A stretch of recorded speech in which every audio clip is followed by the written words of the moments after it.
Así veo las cosas en las redes sociales. Hay veces en que no hay que creer lo que se ve. Y soy el mejor ejemplo de esto.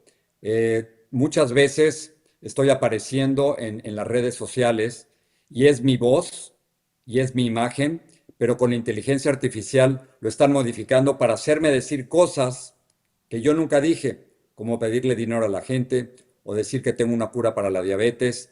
Pero si eso lo pueden hacer conmigo, imagínense lo que ocurre cuando hay fuertes campañas de desinformación, no solo sobre una persona, sino a nivel político. Alguien quien conoce perfectamente el problema de la desinformación en los Estados Unidos y en América Latina es Roberta Braga. Ella es directora ejecutiva del Instituto de Democracia Digital de las Américas. Roberta, gracias por estar aquí. Gracias, Jorge. Un placer estar aquí contigo.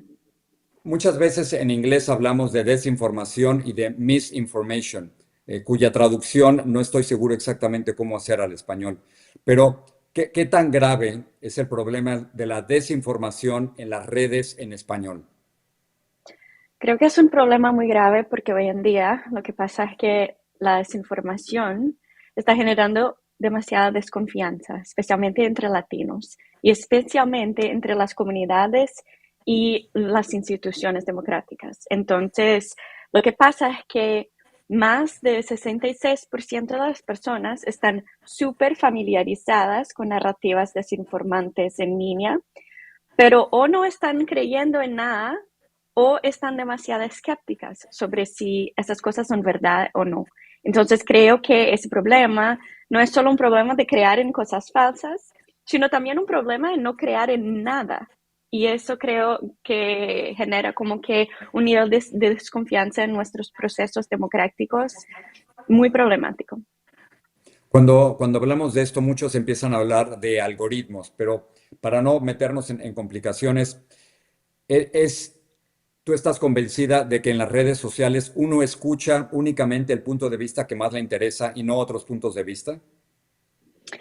Depende de quién tú eres y de dónde está consumiendo información. Pero sí, entre latinos, por lo menos aquí en Estados Unidos, es más común hoy en día que estamos consumiendo noticias, informaciones en redes, a veces promovidas por influenciadores, en espacios donde a veces no estamos dispuestos al otro lado. Sí, es un ecosistema mediático muy descentralizado, pero si tú eres una persona que tiene bastante interés en la política, tiene tendencias conspiratorias y está consumiendo contenido súper partidista, tú eres más probable de ver y de creer en narrativas desinformativas. Una de las mentiras más grandes que yo escucho constantemente y durante muchos años ha sido decir que los inmigrantes somos criminales y violadores y terroristas. Y a pesar de que constantemente probamos que eso no es cierto, la narrativa continúa ahí. Otra de las últimas narrativas que he escuchado eh, tiene que ver con el hecho de que supuestamente la mayoría de las personas arrestadas en las redadas tienen un récord criminal, pero las encuestas, estaba viendo las informaciones del New Yorker, 70% de las personas detenidas no tienen un récord criminal. ¿Qué mentiras estás tú detectando en el instituto sobre los inmigrantes? Si esas historias, como la que mencionaste, son recicladas siempre en contextos y en países diferentes. Y esa historia de que los inmigrantes son un daño a la sociedad se repite siempre. Y dentro de Mm. eso hay como que 10 falsedades que vemos con frecuencia. Son cosas como, por ejemplo, que todos los inmigrantes son criminales miembros de gangues o que es por los migrantes que nuestra economía tiene problemas o que los inmigrantes reciben recursos del gobierno que ciudadanos no reciben. Y lo que pasa es que la gente toma un caso a veces aislado o un caso específico y crean una narrativa mayor que ellos se aplican a todas las personas migrantes en Estados Unidos. Y eso se pasa en España, se pasa en Brasil, se pasa en Costa Rica, siempre sobre una comunidad de migrantes que es targeteada para como que crear una percepción que ellos son nuestros enemigos. Y eso se repite con frecuencia. Además de lo que ocurre en los Estados Unidos, dos países que ustedes actualmente están investigando con mucha intensidad es El Salvador y Brasil. Déjame comenzar con El Salvador. Recientemente, el presidente Nayib Bukele ha logrado cambiar las leyes de su país para permitir la reelección indefinida. ¿Qué escuchas tú sobre El Salvador?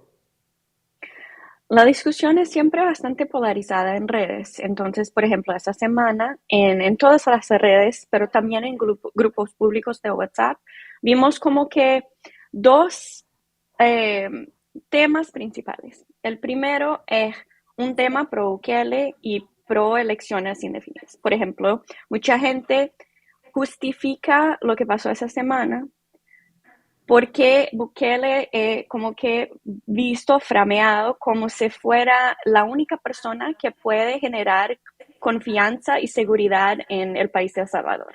Entonces ellos están apoyándolo, mismo viendo que él está pasando leyes o creando una atmósfera que es un poco dudosa o a veces dictatorial.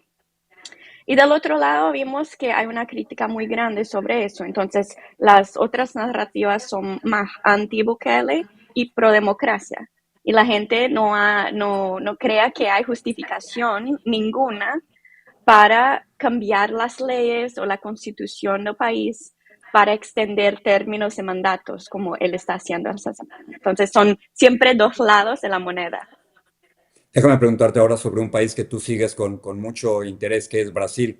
El expresidente Jair Bolsonaro, de acuerdo con la Corte Suprema de Justicia, está en prisión domiciliaria acusado de un supuesto intento de golpe de Estado contra Lula da Silva. ¿Qué está pasando en Brasil?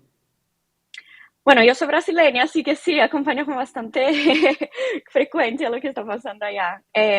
Lo que pasó fue que en 2022 tuvimos nuestras elecciones presidenciales en Brasil y tuvimos también nuestra propia insurrección el 8 de enero de 2023, donde después de perder las elecciones, Jair Bolsonaro y sus apoyadores eh, atacaron a los tres poderes en Brasilia, como se pasó aquí en el 6 de enero.